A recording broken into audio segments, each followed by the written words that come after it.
Thank you very much. So good morning. I wanted to first say that Carlos Clemens, who's our program manager, sends his regrets and his regards for not being here today. He's dealing with some things with family and health, so he'll be back. Next slide, please. You can actually skip to the next slide. Okay, so just to give some context for the spills program at the Washington State Department of Ecology, I think as you'll hear today, all of the difference between all of our jurisdiction and how we've been able to come together after 35 years. So I think we are all very different and unique. But this is the org chart for the Spill Prevention, Preparedness, and Response Program. We are one of environmental programs within the Washington State Department of Ecology. We have 100 employees in the program throughout the state. When I started in 2005, we were at 68, and now we're up to 100. We also are able to supplement our oil spill response after hours team with an additional 23 responders on the team that are made up of individuals that are within the agency with other programs. So they train up with our responders and really help out in those 24-hour rotations. So our posture is 24 hours, 24/7, and it's throughout the state. We're organized in 4 different sections. Our prevention section is our inspectors of vessels and oil handling facilities. They monitor for oil transfers and other activities, also looking, of course, at risk management around vessel and facility transfers. Our preparedness section, those are involved in preparedness of oil spill contingency plans, as well as development of geographic response plans, drills and exercises, and verifications of primary response contractor equipment, or OSROs, as some of you might call it. Great team. And then they just added some additional work around the certification for a certificate of financial responsibility. So that's new work for us. And then, of course, within the response program, they respond to pretty much everything oil and hazmat, and in their words, sometimes some really weird stuff. So we had a case of buttermilk recently. So that's some other weird stuff. And then my section, when I'm not acting as program manager, is called Statewide Resources, and we are the support function for the program in support of, in terms of IT infrastructure, as well as enforcement, coordination, investigation, and training, and special projects, including some rulemaking that I'll be talking about later on. Next slide, please. So this is a picture of our funding structure. We are very fortunate to be funded by 2 primary funds based on taxes on the petroleum products that come into our state. The first big circle there, or the dark blue color, is the model toxics control account, which we receive about 60% of a $1.13 tax on petroleum products. This fund actually funds a lot of our programs within ecology, about 40% of our programs in ecology, so not just the spills program. The other dedicated tax that we have is called the oil spill prevention account, and that's the oil spill administration tax, which is a 5 cents tax on every barrel that comes in and is stored within tanks within Washington. And that 4 cents tax goes into a prevention account, which is what helps us with the majority of our prevention work as well as preparedness work. And then there's a 1 cent that goes into our response account, which helps us with responses, everyday responses to oil spills and other hazmat. We also receive money through cost recovery from responsible parties when there is a cost to spill response. And then we also recover money for the coastal protection account, which is money from the natural resource damages assessment penalties that are out there. And that usually goes into restoration projects, does not go back into operations costs. So our budget for the 23-25 biennial years was around $46.8 million. Next slide. This is just a picture that sort of depicts the environment in which we operate in Washington. As you can see, we have a lot of oil that moves in and out of and through our state every year, so roughly 20 billion gallons. We have 55 oil handling companies throughout the state. We roughly have 4,000 vessels that transport in and out of our state each year. We are housed to 800 miles of pipeline and over 2,000 miles of rail tracks throughout the state. We conduct about 400 vessel inspections and 500 oil transfers annually. We do about 100 drills each year, which also includes small table exercises, equipment deployments, and then about a dozen worst-case drills every year. We receive roughly 4,800 reported incidents each year with that sort of 24-hour, 7 um, um, response posture. Not every response is going to get an in-field response, but roughly we shoot for about 20. And then there's a lot, of course, technical assistance and other types of work that we do, not necessarily in the field. Next slide, please.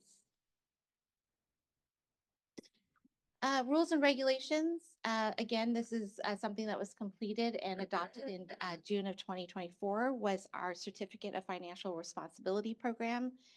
We certainly have had in our laws requirements for vessels to have proof of Certificate of Financial Responsibility, and now this rule has applied it to facilities. So and that's to the Class 1 facilities, as well as all of the larger vessels of 300 gross tons and more that come into our state. The rule was adopted the rule will be, it's being implemented right now. We're expecting the Class 1 facility application submissions to start around the March-April timeframe. They are building an online application process to make it easier for submittals to come through a portal. Certainly during the rulemaking, we heard from a lot of our interested parties. They're sort of concerned that the cap on some of these facilities was not high enough. It was settled on $300 million as a cap, and that is consistent with our West Coast partners. And due to some, a lot of complications within the insurance market and other things, we stayed with that amount. However, we have heard those concerns, and there is going to be a Certificate of Financial Responsibility workshop that is being planned for 2025 to kind of bring together all of the concerns as well as the subject matter experts within the insurance companies, industry, other partners that, we want to solve a potential problem here and to look at potential solutions for that. The rule is in effect and it will get implemented, but along the way, we want to, of course, learn new things and new possibilities to address any potential changes at a later date. Next slide, please. Other rules that are going on right now in progress is the tug escort rulemaking. The Department of Ecology is assisting the Washington Board of Pilotage Commissioner on this rulemaking. They're a very small agency, and in partnership, we are helping them through that process. The rule is due to be adopted in December of 2025. There are current tug escorts in place. This is to look at any potential changes that might occur for the requirements of laden ATVs as well as tankers. They've conducted 11 workshops, and it's a very robust public process, as well as working with subcommittees on oil transfer as part of the Board of Pilotage Commissions. So there's just an awful lot, and there's a really great, robust website that you can find information. We also have the rule coordinator here in attendance, Megan, right over there. If you have any additional technical questions about rulemaking process, Megan is the person to talk to. Next slide, please. A couple of highlights on some incidents this last year. I think it'll be 1 year next week, anniversary of the 1 year anniversary of this incident, Olympic pipeline incident in Conway. It was December 10th of last year that we responded to a pipeline leak to a vault at the Olympic pipeline area in Conway. And it's, it had about, I think the release was roughly 20,000 gallons of gasoline into the environment and about 5,000 gallons that was captured in the pipeline vault. This was one of the longest response that we've had in a really long time. And I think that raised a couple of highlights for us in the sense that, our program, as much as you saw that org chart looks really impressive, a lot of work is going on around that is not a response. And when you have a response that goes on for 3 months, it can really be very taxing on your resources. And so that highlighted, I think, a gap that we knew has always existed. And so we're doing some internal work there, but the duration of that response was certainly hard on our program. We held the positions of the state on-scene coordinator, the environmental unit lead, as well as the liaison function, field operations, just a number of positions that we know are really important.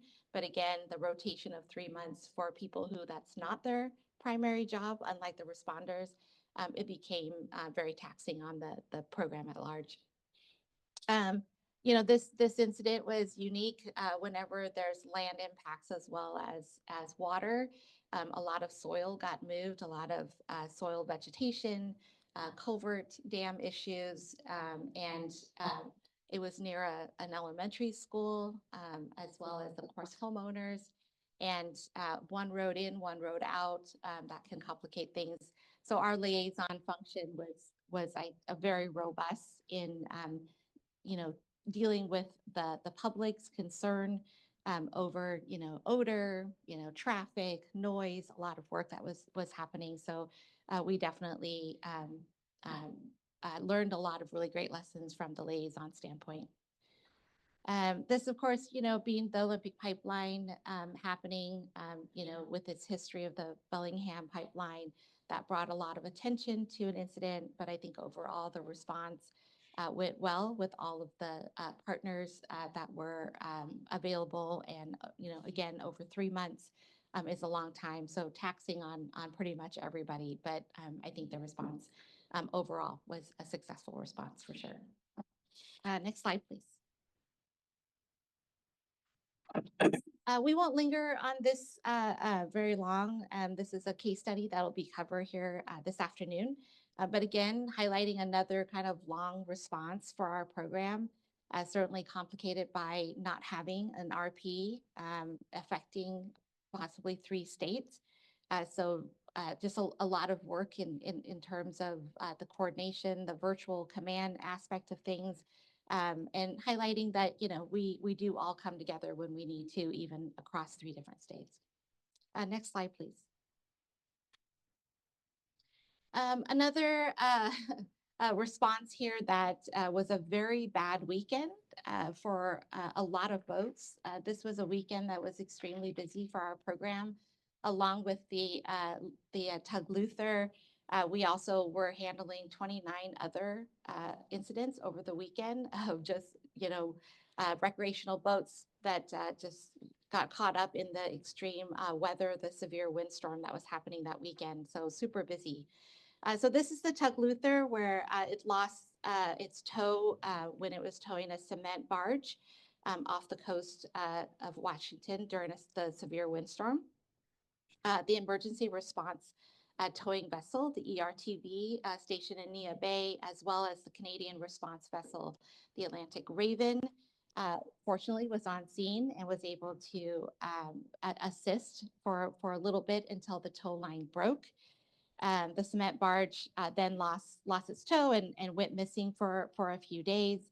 And we were really trying to work on the tug getting its crew off safely and trying to get the tug back to port. Eventually, a couple of days later, the barge was found and then was moved and back into safety. I think some main lessons learned for us, we were not necessarily notified early enough. I think there were several lapse in hours of notification to the state. I think earlier notification helps us, of course, ramp a rapid, aggressive, and well coordinated response. And that's the posture that we're used to. So that I think there were some mishaps in, how notifications were made. I think the unified command, we felt there were times where I think some of the members of unified command did not get what they needed in terms of support, information in order to make decisions. So I think as a lesson learned, Unified Command has an obligation to ensure that everybody that is participating and involved in Unified Command has that voice. Their concerns are being addressed, and assistance is available when it's needed. What's interesting, and thank goodness for about this response, is that there was no oil spill. And so, but our posture to the potential of something happening really reflected the aggressiveness of that response. And certainly there was a lot of concern in terms of the volume, the environment that it was in, the potential risk of the barge landing somewhere sensitive or remote. Those were all things that, made this response, even though it was not an oil spill, um, it's still a response that we needed to stand up and be aggressive about. Next slide. So looking forward into 2025, if you haven't heard, we have a new governor, and sometimes when there's new administration changes, there's a lot of changing of personnel. And our current director, Laura Watson, was asked to serve as Deputy Attorney General with our newly elected Nick Brown as our Attorney General. She's moving there. And then we were happily surprised that the current EPA Region 10 Administrator, Casey Sixkiller, was offered the job of the Department of Ecology's director and happily accepted. So we're super excited to have someone so familiar with our work and coming with such great experience there. So super excited for that. So January will be a turning point for us at the Department of Ecology. The regional and area planning work that continues on. This work, I think everybody knows that we're all in kind of a new framework for contingency planning in the region. I know Ecology, Coast Guard, and all parties have been at the table trying to work out, along with our partners, Oregon and Idaho, EPA, just really working through this process to make the framework understandable, all of the different plans that used to be one plan, that it's all accessible and usable by all of the required industry partners as well as response partners. So that will continue. I'm sure, Brian, you might have more details on any timeline that you can share if you get questions. The BAP, the Best Achievable Protection, or BAP conference, we are due to have hold one in 2025. This is something that was written into our regulations that allows us to review best achievable protection measures every 5 years in order to continue to bring the best available technology and practices into our regulations without having to do a big rule every single time. The BAP conference sort of informs that, and if there is a requirement to change anything within the rule, that's an opportunity for us to do that. But we do that based on data, conversations, discussions with everyone, and just it's an open process and an inclusive process. So that will be happening in 2025 as well.